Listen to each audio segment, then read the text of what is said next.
अब आगे का कार्यक्रम, अब लगभग हम अंतिम पड़ाव पर हैं और आगे छात्रों का वक्तव्य होना है। और इस कड़ी में जो पहले वक्ता हैं वो आप ही के सहपाठी ज्ञानी कुमार हैं, MA 3rd सेमेस्टर। ज्ञानी कुमार, आपका स्वागत है। और भी कोई छात्र जो बोलने को इच्छुक हो तो मैं उनका नाम मैं लिख लूँगी और सबों को समय दिया जाएगा 4 से 5 मिनट। आप उस बीच में अपना वक्तव्य समेटने की कोशिश करेंगे।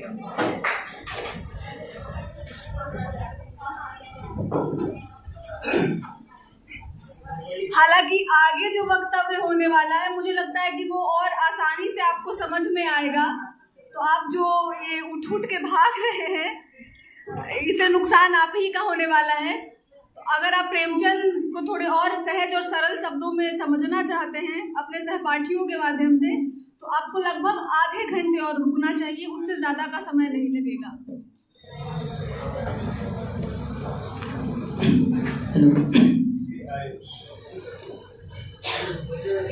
सभा में उपस्थित आदरणीय अतिथिगण, प्राध्यापकगण एवं मेरे सभी मित्रों को हार्दिक अभिनंदन एवं वंदन करता हूँ। आज प्रेमचंद जयंती के अवसर पर मैं एक शब्द की ओर आप लोगों का ध्यान आकर्षित करना चाहता हूँ, जिसकी जरूरत हमारे समाज को आज सबसे ज़्यादा है, संवेदना।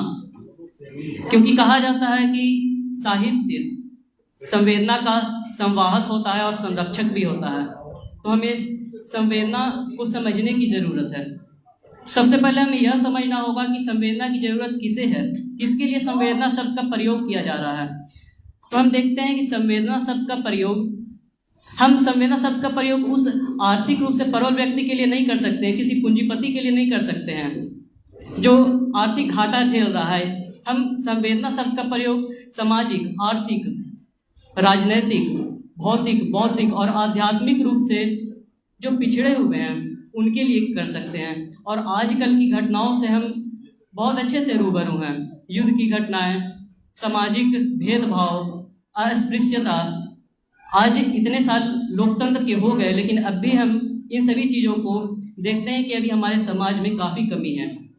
चूँकि प्रेमचंद हमारे साहित्य जगत के सबसे बड़े स्तंभ के रूप में माने जाते हैं और उनकी अगर हम कहानियों की ओर देखें तो दलित, स्त्री, जिन्हें संवेदनाओं की सबसे ज़्यादा ज़रूरत है, उन्होंने सबसे ज़्यादा लिखा है। तो मुझे कुछ आज बोलने का मौका मिला है, तो मैं प्रेमचंद की कुछ ऐसी कहानियों के बारे में आप सबको बताऊंगा जिसमें सामाजिक भेदभाव और संवेदनाओं की काफ़ी अच्छी झलक हमें दिखती है।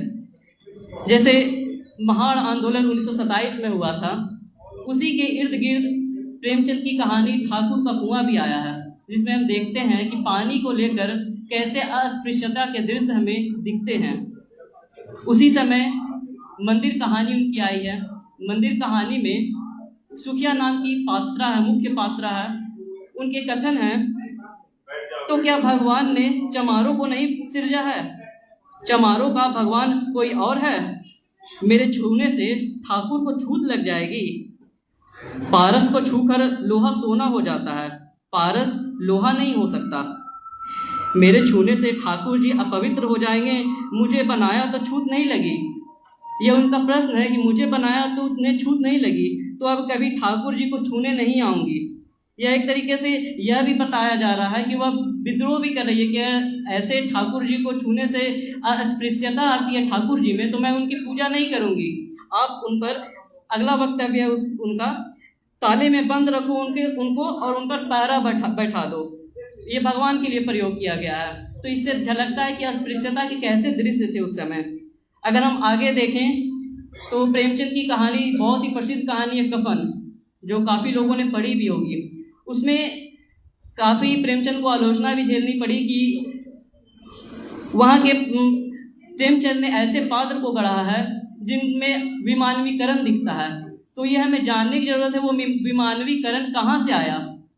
यह सिर्फ आलोचना करके कि प्रेमचंद ने उन्हें ऐसा गढ़ दिया हम स्पष्ट नहीं कर सकते, यह किसी तरीके के स्पष्टीकरण नहीं है। हमें यह समझना होगा कि उस पात्र को समाज ने गढ़ा है, समाज ने वैसा बना दिया कि मानवीकरण के दौर से वो गुजर रहे हैं। जो प्रेमचंद की कहानी कफन पढ़ी होगी जिन लोगों ने, वे समझ रहे होंगे मैं किस ओर इंगित कर रहा हूँ। घीसू और माधव के बारे में बहुत लोग स्पष्ट रूप से जानते हैं कि कैसी असंवेदनशील स्थिति को गढ़ी थी प्रेमचंद की कहानी में। अगर हम आगे बढ़ें तो प्रेमचंद का उपन्यास है रंगभूमि। रंगभूमि में वो बहुत ही स्पष्ट भाषा में कह देते हैं प्रेमचंद कि सभी लोग बैठे हुए हैं कीर्तन में और सभी मिलकर कीर्तन कर रहे हैं, लेकिन जैसे ही वे आगे बढ़ते हैं लोग कहते हैं प्रेमचंद परिपक्व हुए हैं सतत रूप से। तो हम देखते हैं कि कर्म भूमि वो जब आगे बढ़ते हैं तो उसमें ऐसे पूजा और कीर्तन का दृश्य आता है जिसमें दिखाया जाता है कि जो ब्रह्मचारी होते हैं वे पीछे पंक्ति में बैठे देख लेते हैं पिछड़े दलित लोगों को, तो वे जूता उठाकर उन्हें मारने को दौड़ते हैं। उन्होंने स्पष्ट कर दिया कि जो साथ पहले रंगभूमि उपन्यास में जो सभी लोग साथ बैठ के कीर्तन कर रहे थे, अब वे उस आदर्शवाद से निकल चुके हैं और वो यथार्थ को सामने लाते हैं कि नहीं, जूता से मारा गया तो उन्होंने जूता से मारने की स्थिति को लिख दिया उन्होंने, और एक टिप्पणी भी उन्होंने लिखी। लेकिन एक और बात मैं बता दूं, जब वो जूता चलाया जाता है, हिंसा होता है, तो उसमें पुलिस भी आती है, गोलीबारी भी होती है, और जब कई दलित मर जाते हैं तो वो उस घटना को रोका जाता है। लेकिन उसी के आगे जो पुरोहित होते हैं, पंडित होते हैं, वे दलितों के आगमन को स्वीकार कर लेते हैं मंदिर में। लेकिन उसी के आगे प्रेमचंद एक टिप्पणी लिख देते हैं। वे लिखते हैं, उस दिन पुजारी बहुत खुश था क्योंकि चढ़ावा बहुत ज़्यादा चढ़ा था। मंदिर में प्रवेश के आंदोलन से लाभ किसको होगा यह प्रेमचंद ने समझ लिया था। तो आप समझ रहे होंगे कि यार ज़्यादा लोग आएंगे मंदिर में तो ज़्यादा चढ़ावा चढ़ेगा। तो इस अपने लाभ के लिए उनका आमंत्रित किया गया था मंदिरों में, ना कि बराबरी के लिए। और गोदान उपन्यास की ओर हम जाएं, क्योंकि गोदान सबसे सर्वश्रेष्ठ उपन्यासों में गिना जाता है प्रेमचंद का। तो उसमें कई ऐसे प्रसंग आए हैं जिसकी आलोचना की जाती है। उसमें एक रूपा पात्र है जो अपनी बहन को चिढ़ाती है। रूपा ने सोना को चिढ़ाते हुए कहा, रूपा ने उंगली मटका कर कहा, ए राम सोना चमार। कई लोगों ने इसकी आलोचना की, चमार शब्द का प्रयोग उपन्यास में क्यों किया गया, लेकिन हमें यह जानना होगा कि वह एक बच्चे के द्वारा प्रयोग करवाया गया है। एक और प्रसंग मैं पहले बता देता हूँ, फिर दोनों को स्पष्ट कर दूंगा। दाता दिन एक मुख्य पात्र है गोदान उपन्यास में। उनकी एक पंक्ति है, नीच जात जहाँ पेट भर रोटी खाई और टेढ़े चले। इसी से तो शास्त्रों में कहा गया है, नीच जात लतियाए अच्छा। दोनों को मैं स्पष्ट कर देता हूँ। पहली जो पंक्ति है, रूपा के द्वारा जो कहा गया सोना को सोना चमार, तो हमें यह दिखाता है कि एक बच्चे के मस्तिष्क में ऐसी बातें कहाँ से आई हैं, समाज के द्वारा आई हैं। समाज की बहुत ही गंदी मानसिकता यह दर्शाती है कि आज जो चमार शब्द के प्रयोग के द्वारा उन्हें इंगित किया जा रहा है बच्चों को चिढ़ाने के लिए, मतलब कि वह उसकी आलोचना कर रही है चमार बोलकर, तो ये उनके माता पिता, उनके समाज, उनके परिवेश से आया है। दूसरा जो दाता दिन का मैंने प्रसंग बताया, नीच जात लतियाए अच्छा, वो प्रेमचंद की आलोचना का विषय नहीं है, क्योंकि दाता दिन उस तरीके का चरित्र है और चरित्र को स्पष्ट करने के लिए प्रेमचंद ने ऐसा गढ़ा है, और समाज को दर्शाने के लिए कि ब्राह्मण समाज उस समय कैसी भाषाओं का प्रयोग कर रहे थे, इसमें कोई दिक्कत वाली बात नहीं है। सिलिया गोदान की ही पात्र है। सिलिया की शादी होती है माता दिन से, जो कि ब्राह्मण होता है, और सिलिया जो है वह एक दलित पात्र है। इसमें दिखाया गया है कि माता दीन जो है सिलिया को ब्राह्मण बनाने के लिए तैयार नहीं है, ना ही ब्राह्मण समाज के लोग सिलिया को ब्राह्मण बनाने के लिए तैयार हैं। इसमें एक आक्रामक तेवर दिखता है दलितों का। जो सिलिया के पिता होते हैं हरकू, वे बोलते हैं कि अगर तुम मेरी बेटी को ब्राह्मण नहीं बना सकते हो तो मैं तुम्हें दलित बना दूंगा। और इसी का एक प्रसंग दिखता है, वे बोलते हैं, हरकू के द्वारा बोला जाता है, हमारी इज्जत लेते हो तो अपना धर्म हमें दो। और यह प्रसंग बहुत ही रोचक है कि दलित बनाने का कैसा कार्यवाही उनके द्वारा किया गया। कार्रवाई के दौरान दलित बनाने के लिए उनके मुंह में जानवर का हड्डी ठूसा जाता है, जिससे उसके खुद के घर वाले ब्राह्मण जो होते हैं उनके पिता अपने बेटे को ब्राह्मण मानने से इनकार कर देते हैं। तो यह बहुत ही बड़ी आलोचना है और इसे सोचने और समझने की ज़रूरत है। जब मैं दलित साहित्य के बारे में बात कर रहा हूँ और प्रेमचंद को उनसे जोड़ रहा हूँ, तो दलित साहित्य का अगर नाम लिया जाए और अंबेडकर की बात ना की जाए तो शायद थोड़ी कमी रह जाएगी। तो मैं आप लोगों को बता दूं, मैं भी एक आलेख पढ़ रहा था तो मुझे यह जानकारी मिली और मुझे बहुत ही रोचक लगी।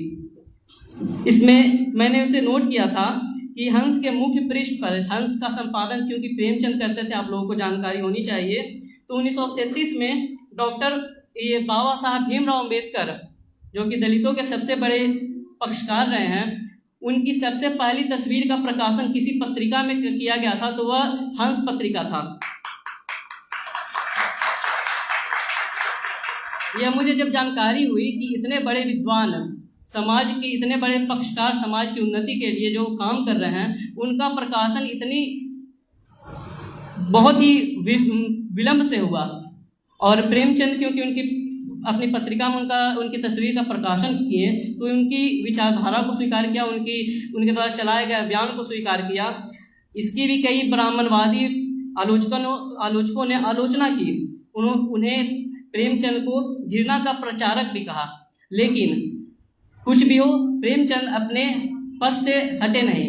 क्योंकि समय बहुत कम है तो मैं अपने वाणी को विराम देना चाहूँगा दुष्यंत कुमार की एक पंक्ति के साथ, जो प्रेमचंद द्वारा किए गए कार्यों को और उनकी रचनाओं को बहुत ही फलीभूत करती है कि इस नदी की धार से ठंडी हवा आती तो है, इस नदी की धार से ठंडी हवा आती तो है, नाव जर्जर ही सही लहरों से टकराती तो है, और एक चिंगारी कहीं से ढूंढ लाओ है दोस्तों, इस दिए में तेल से भीगी हुई बाती तो है। प्रेमचंद उस दिए में तेल से भीगी हुई बाती की तरह नहीं है, बल्कि एक चिंगारी की तरह है जो उस लौ को जलाने का कार्य कर रहे थे। धन्यवाद।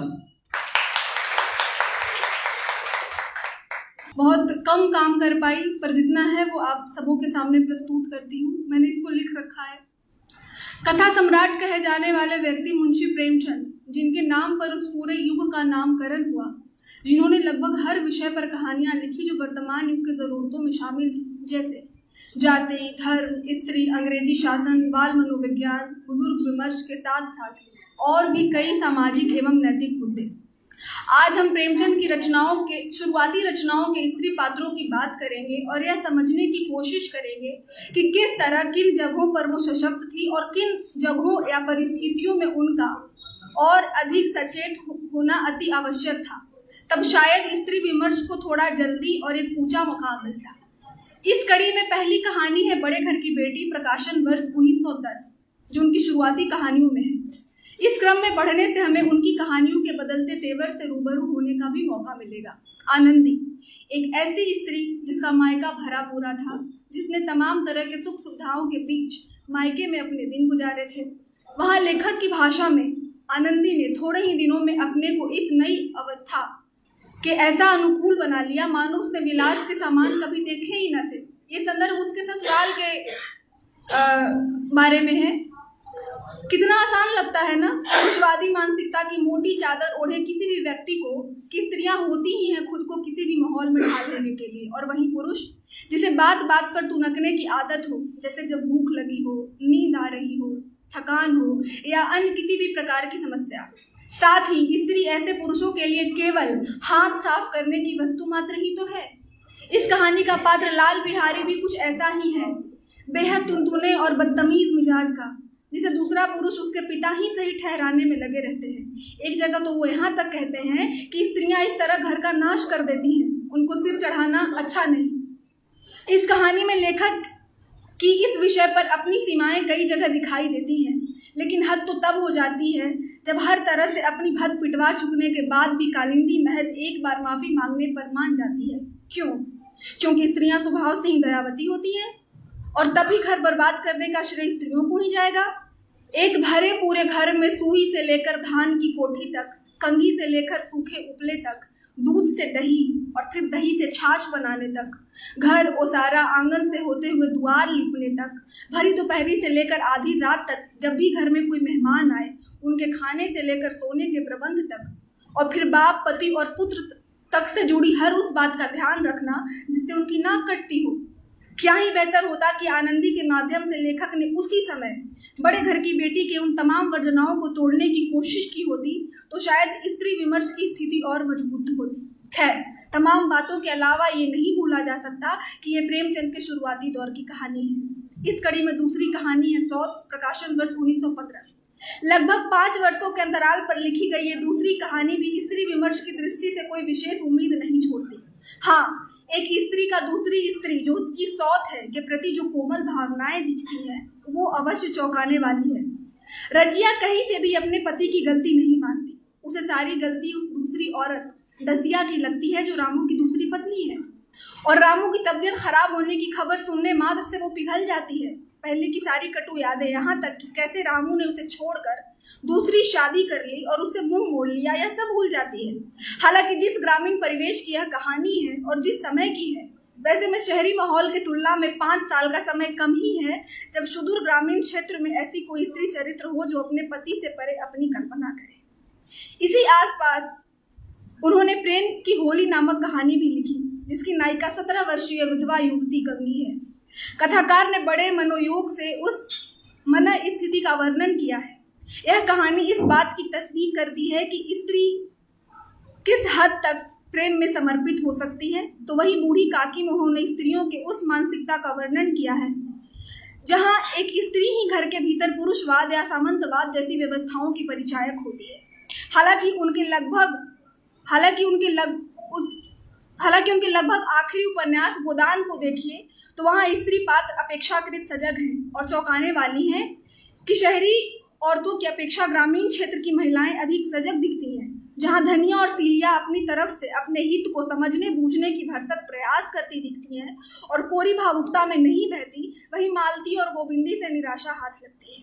ऐसा लगता है मानो पढ़ी लिखी स्त्रियों से लेखक परंपरावादी होने की कुछ अधिक ही उम्मीद पाल लेते हैं। लेकिन तब भी अन्य मुद्दों पर इस रचना की प्रासंगिकता को कौन नकार सकता है। अभी बहुत सी कहानियां और बातचीत बाकी है, या कहूँ कि जितनी बात होनी चाहिए उसका छटाक भर भी नहीं हुआ है। प्रेमचंद की कहानियां वो सतह मौजूद करवाती हैं जिन पर बहस हो सके, लेकिन इसके लिए पाठकों की नैतिक जिम्मेदारी है कि वो उन तमाम परिस्थितियों को भी समझते बूझते प्रेमचंद को समझने का प्रयास करेंगे जिनका उस वर्तमान समय में बोलबाला था। तब हम पाएंगे कि प्रेमचंद ने कथा के क्षेत्र में जो नींव रखी, आज हम उस पर खड़े हैं और नींव का महत्व नहीं नकारा जा सकता, क्षेत्र चाहे जो भी हो। इसी के साथ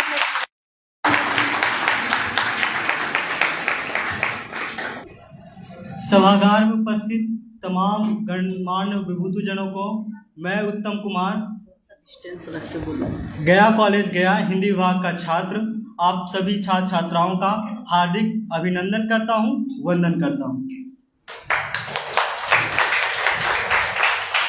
साथियों, जैसा कि हम सब जानते हैं कि आज हमारे विभाग में मुंशी प्रेमचंद की जयंती का अवसर उपलक्ष्य में मुझे अपना वक्तव्य प्रस्तुत करने का अवसर मिला है। आप सभी जाए नहीं, कृपया 2 मिनट का बैठ जाए।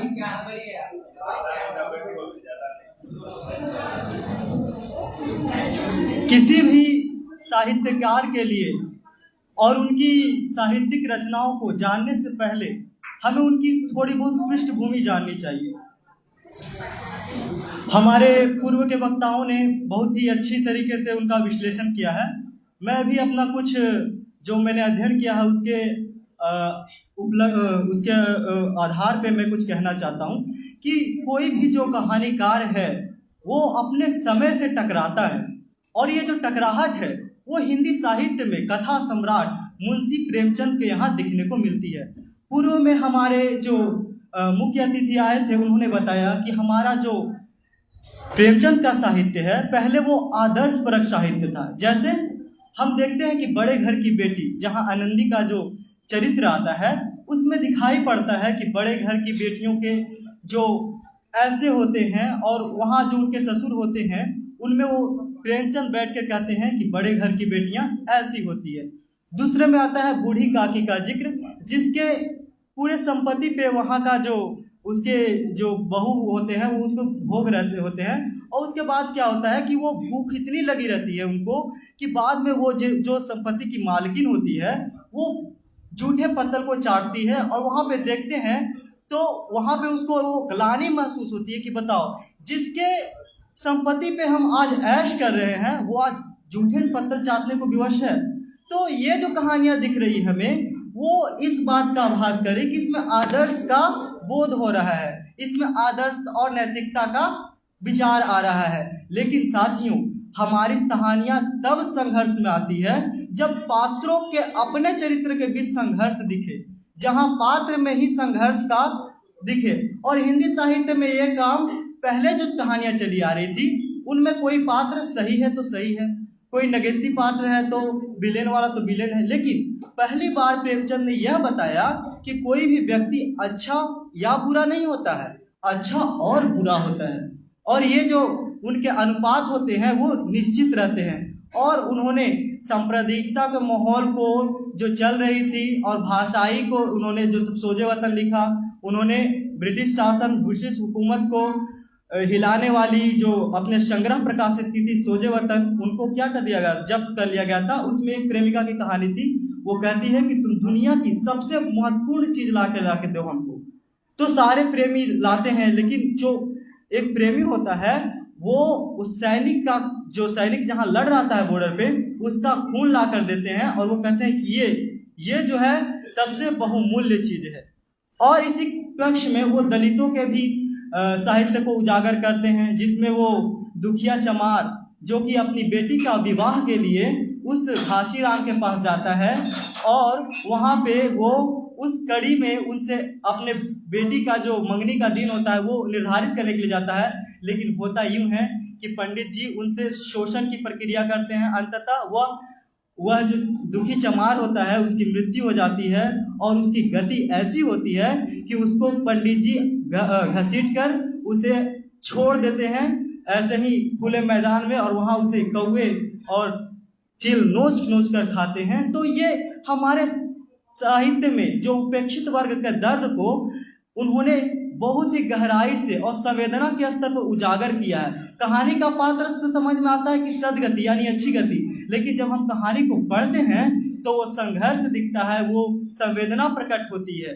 इसी कड़ी में और भी उनकी कहानी है, गोदान है, गबन है और कफन है। कफन जब पढ़ेंगे आप तो उसमें दिखाएगा कि ये कैसा पात्र है जो अपनी पत्नी के कफन के पैसे से गुलछर्रे उड़ा रहा है। हालांकि वो गुलछर्रे नहीं उड़ा रहा है, वो हमारे भारतीय समाज की जो इस तरह से व्यवस्था बना गई उसका माहौल उड़ा रहा है। वो उसको जो मुझे याद है कि वो बाराती में ही एक बार भरपेट भोजन किया था, उसके बाद वो कभी नहीं भोजन किया। और वो क्या करता है, जो 2 रुपये 4 रुपये उसे जो उसकी पत्नी के कफन के लिए पैसे मिलते हैं वो उसे बाजार में जाता है, खाता है और उसे जो गरीब मिलता है यानी उसका पेट भरने के बाद जो भिखारी होता है उसे दे देता है और दोनों मस्त हो जाते हैं। तो ये कहानी है जो प्रेमचंद भारतीय समाज के उस रूप को दिखाना चाहते हैं जो हर समाज में समय से टक्कर लेती है और समय से मुठभेड़ करती है। और मैं अब ज़्यादा कुछ नहीं कहूँगा, अतः मैं अपनी वाणी को विराम देता हूँ। जय हिंद, जय भारत।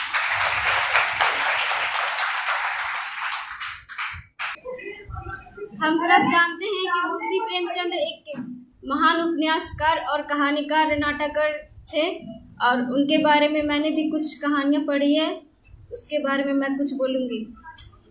मैंने बहुत सी कहानियाँ पढ़ी है, उसमें से मैंने ईदगाह पढ़ी थी, जो एक छोटे से लड़के हामिद जो अपने दादी के साथ रहता था और ईद के मेले में जाता था।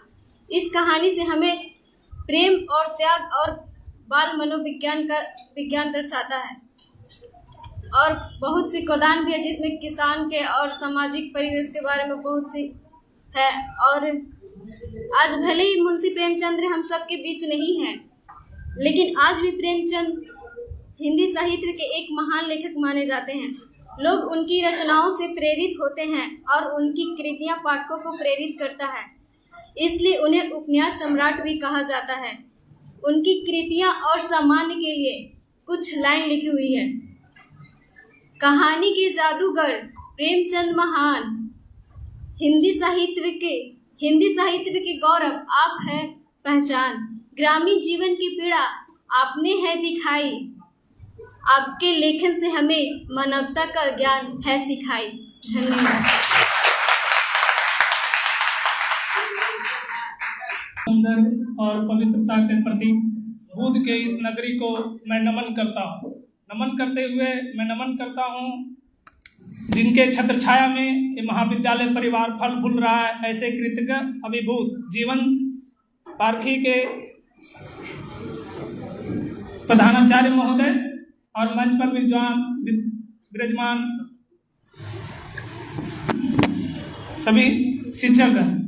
मैं बात करूंगा आज की संगोष्ठी का विषय प्रेमचंद्र कालीन ऐतिहासिक संदर्भ पे। ये अत्यंत विचारोत्तक विषय है। इस विषय पर हमें कुछ बोलने का, कुछ प्रस्तुत करने का अवसर दिया गया, इसके लिए मैं आयोजकों का हृदय से आभार प्रकट करता हूँ। साहित्य को अगर हम एक दर्पण माने तो इस दर्पण के सबसे सच्चे कारीगर थे प्रेमचंद। उन्होंने जिस समय में यह लिखा उस समय भारत एक संक्रमणकालीन स्थिति से गुजर रहा था। एक तरफ 1857 की असफल क्रांति, उसके बाद अंग्रेजों की जो दमन नीतियां थी जिसके कारण देश में राजनीतिक दास्ता, सिर्फ राजनीतिक दास्ता ही नहीं, सामाजिक, आर्थिक और नैतिक स्तर पर भी बिखराव का शिकार था। प्रेमचंद का जन्म 1880 में हुआ और उनका निधन 1936 में। ये वही कालखंड था जब भारत में अंग्रेजी शासन पूरी तरह जड़ी जमा चुकी थी। 1857 के असफल क्रांति के बाद भारत में निराशा का माहौल था। भारतीय जनमानस दबा हुआ था। एक ओर पश्चिमी शिक्षा, प्रशासन और धर्म का प्रभाव बढ़ता जा रहा था, वहीं दूसरी ओर भारतीय मूल गांव, किसान और श्रमिक वर्ग निरंतर उपेक्षा और शोषण का शिकार हो रहा था। यही वह पृष्ठभूमि थी जिसमें प्रेमचंद ने अपनी कलम उठाई। कलम सिर्फ लिखने के लिए नहीं बल्कि समाज को बदलने के लिए उठाई और उन्होंने समाज को देखा और समाज को देखने के बाद कुछ ऐसा लिखे जो समाज को झकझोर दिया, उनकी नई चेतना पैदा किया और छप आडम्बरों में उजागर करने के लिए चली। उनकी रचनाओं ने हमें उस समय की सामाजिक स्थितियां, जातिगत भेदभाव, स्त्री उत्पीड़न, किसानों की बदहाली, जमींदारी शोषण, सच्ची तस्वीरें मिलती है। जब उनका एक उपन्यास है, बहुत ही प्रसिद्ध उपन्यास गोदान के बात करें तो उसमें एक पात्र है होरी एक किसान है जो सिर्फ एक किसान नहीं बल्कि उस उपनिवेशिक काल में अंग्रेजों की दमनकारी नीतियों के बावजूद जो किसानों पे जो टैक्स लगाए जाते थे कृषि पे, उस सब की शोषण को दर्शाते हुए होरी एक पूरा किसान समाज का प्रतिनिधित्व करता है और किस तरह इतना मेहनत करने के बाद भी, इतना परिश्रम करने के बाद भी वो व्यवस्था की क्रूरता के नीचे कुचल दिया जाता है। अब बात करें निर्मला एक ऐसी कहानी है जिसमें दहेज प्रथा में बताया गया जो आज भी हमारे समाज में विद्यमान है। दहेज प्रथा की बात करें तो अभी आंकड़ा सरकार के पास इतना है कि हजारों लड़कियां साल की दहेज के कारण मारी जा रही है, पीड़ित हो जा रही है। आज भी हमारे समाज में ये विसंगतियां हैं। तो उनकी जो और कहानियां हैं उसकी बात करें, सदगति, ठाकुर का कुआं, पूस की रात, कफन, केवल एक कहानी नहीं बल्कि तत्कालीन भारत का वृत्त चित्र है। उनकी कहानियों में कोई नायक राजकुमार, राजा या कोई महाराज नहीं है। उनका जो नायक है वो कोई कृषिकार है, कोई गृहिणी है, कोई विधवा स्त्री है, कोई मजदूर है। यही तो उन्हें भारतीय यथार्थ का सबसे सशक्त कथाकार बनाता है। इतिहास के दृष्टिकोण से देखा जाए तो प्रेमचंद का रचना काल स्वतंत्र आंदोलन के प्रथम चरण से होकर सविनय अवज्ञा आंदोलन, गांधीवादी प्रभाव, असहयोग आंदोलन, गांधी जी से अत्यंत प्रभावित थे प्रेमचंद, लेकिन पूरे रूप से अंधभक्त नहीं थे। पूरे रूप से वो गांधी जी के सभी बातों को नहीं मानते, जो सही वो सही, जो गलत वो गलत। गांधी जी के पात्र मूल्यों को आत्मसात तो करते थे लेकिन उन जमीन से जुड़ के रखते थे। रंगभूमि का सूरदास इसका जीवंत उदाहरण है। उनकी भाषा शैली की बात करें तो जहां एक और ऐतिहासिक संदर्भ प्रमाणित बनाती है, प्रेमचंद ने साहित्य को आम जन की भाषा दी है। ना अरबी ना फारसी, कोई बोझिल भाषा नहीं, एक ऐसी भाषा जो चाय की टपरी पे, गांव के चौपाल पे और खेतों में भी समझी जा सकती है और उसके बारे में उसको पढ़ी जा सकती है। ऐसी भाषा में उन्होंने कहानी को लिखा और समाज में जो विसंगतियां विद्यमान थी उनको अपने रचना के माध्यम से उसको हटाने का, उसको समाप्त करने का उन्होंने प्रयास किया। आज जब हम प्रेमचंद को पढ़ते हैं तो केवल हमें 100 साल पुराना भारत का इतिहास नहीं बल्कि आज के भारत का इतिहास, आज का भारत का वर्तमान और आगे के भारत के इतिहास के बारे में भी हमें जानकारी मिलती है। जब बात करें, आज भी हमारे देश में काफी किसान आत्महत्या कर रहे हैं, काफी, अभी हम आपको बताएं, दहेज प्रथा को लेकर काफी महिला शोषित हो रही है, बेरोजगार, भ्रष्टाचार, वो आज भी है, पहले भी थी, आज भी है। पहले गोरे अंग्रेज थे जिन्होंने दमनकारी नीति से हमारा शोषण किया, आज भी कुछ वैसे लोग हैं जो हमारे देश में भ्रष्टाचार को बढ़ावा दे रहे हैं। और दहेज प्रथा हो या किसानों की आत्महत्या का मामला हो, ये क्यों हो रहा? कारण इसका ये है, उपज कम है, महंगाई ज्यादा है, कि जहाँ किसान कर्ज लेकर उपज कर रहे हैं लेकिन उनको सही मूल्य नहीं प्राप्त हो पा रहा। आज भी किसान एमएसपी के लिए लड़ रहे हैं, एमएसपी के लिए आज 21वीं शताब्दी में किसान एमएसपी के लिए लड़ रहे हैं। तो आज भी वो सब विसंगतियां हैं हमारे समाज में, लेकिन कुछ हद तक कम है, पहले की स्थिति में कुछ हद तक कम है। जब प्रेमचंद के साहित्य सत्ता के दरबार से निकलकर जनमानस के बीच खड़ा कर दिया। आज के संदर्भ में हम पत्रकार के लिए कुछ बोलते हैं। पहले क्या था कि लिख कर बिकता था, पहले कोई पत्र पत्रिका होती थी, वो लिख कर बिकता था। आज का समय ऐसा हो गया है कि पहले बिकता है तब लिखता है। आज का समय ऐसा हो गया कि पहले बिकता है तब लिखता है। ऐसे पत्रकारिता और ऐसे जब रचनाएं होने लगे हमारे समाज में, तो हमारे देश की स्थिति भविष्य में क्या होगी, इसके सोचते हुए कभी कभी हम सोचते हैं कि क्यों हमारा देश इतना बड़ा लोकतांत्रिक देश होने के बाद भी, विश्व के नंबर 1 लोकतंत्र का देश जिसका हम लोग नेतृत्व करते हैं, आज भी उसका पत्रकारिता का रैंक देखिए कहाँ जाके रुका हुआ है। तो यही कारण है कि पहले क्या था कि प्रेमचंद जैसे महान और हिम्मत वाले ऐसे रचनाकार हुए जिन्होंने अंग्रेज को रहते हुए, इतना दमनकारी शोषण होते हुए बावजूद भी इस क्रूरता पे लिखा। लेकिन आज का पत्रकार क्या कर रहे हैं, पहले बिक रहे हैं तब लिख रहे हैं। यही कारण है कि हमारा देश भविष्य क्या होगा, जब हमारा देश में पत्रकारिता लोकतंत्र का चौथा स्तंभ है, और जब तक सुधरेगा, रचना होगी, समाज की जो दृष्टियां हैं उस पर लोग लिखेंगे, उनका हम लोग इज्जत करेंगे। हम लोग सब प्रेमचंद का उत्तराधिकारी हैं। आप कुछ लिखेंगे, आपकी कुछ विचारधारा होगी, महान हमारे शिक्षक विद्वान सब इनका कुछ ज्ञान लेंगे, कुछ हमारा ज्ञान होगा। आपके जो आसपास समाज में गुजर रही है उसको आप लिखिएगा, भविष्य में लोग पढ़ेंगे इसके बारे में। तो प्रेमचंद को पढ़ना, रचना साहित्य को पढ़ना, सिर्फ साहित्य को पढ़ना ही नहीं, उसको आत्मसात करना सबसे ज्यादा जरूरी होता है। साहित्य को आत्मसात किया जाए। और प्रेमचंद से तो हमने यही सीखा है कि आपके आसपास जो भी चीजें, अगर कोई दब रहा है, कोई किसी पे क्रूर हो रहा है, तो उसको देखिए और उसको समाप्त करने का कोशिश करिए। अंत में मैं यही कहना चाहूंगा कि प्रेमचंद का साहित्य केवल कागज का लिखा गया नहीं, बल्कि वह भारत की मिट्टी में अंकित है। यदि हम उस समय के समाज के इतिहास और व्यक्ति को समझना चाहते हैं तो प्रेमचंद से बेहतर कोई मार्गदर्शक नहीं हो सकता। जय हिंद, जय साहिब, जय हिंद।